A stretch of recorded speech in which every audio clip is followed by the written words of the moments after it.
মিত্র ক্যাফেতে গিয়ে আমরা কি কি খেয়েছিলাম সেটাই আজকে তোমাদের সাথে একটু শেয়ার করব। প্রথমে দেখো মিত্র ক্যাফেটা কি সুন্দরভাবে ডেকোরেশন করা, কোনায় কোনায় একদম একটা বাঙালিয়ানা ভাব আছে। আর মিত্র ক্যাফের যেটা স্পেশাল ডিশ সেটাই কিন্তু আমি অর্ডার করেছিলাম, ফিশ কবিরাজি। যদিও বা আমি এত তেলে ভাজা টাইপ খাবার খাই না, বাট এইটা এখানকার স্পেশালিটি, তাই জন্য এটা আমি অর্ডার করেছিলাম। তার সঙ্গে করেছিলাম মাটন, আর তার সঙ্গে করেছিলাম পোলাও, বাসন্তী পোলাও। আবার মাটনের মধ্যে না একটু ডিমও ছিল। এইটা কিন্তু আমি ফার্স্ট টাইম খেয়েছি, মাটনের মধ্যে ডিম। আর সৌরভ করেছিল এই মশলা কোল্ড ড্রিঙ্কসটা। টেস্ট সবকটারই ভীষণ সুন্দর। তো আমরা এক প্লেট করেই নিয়েছিলাম, আর ফিশ কবিরাজিটাও একটা নিয়েছিলাম। আর দুজনের এতটা পরিমাণে খাবার দিয়েছে, দুজনের পেট ভরে আরও খাবার বেঁচেছিল।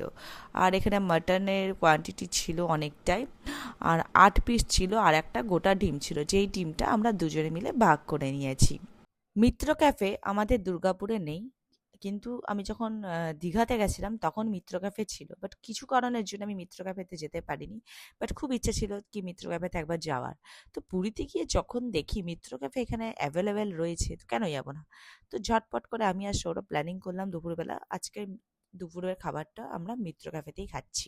আর মিত্র ক্যাফেটা না একদম সমুদ্রের পাশে, মানে রোডের ওইদিকে সমুদ্র, মিত্র ক্যাফেটা হচ্ছে এই সাইডে।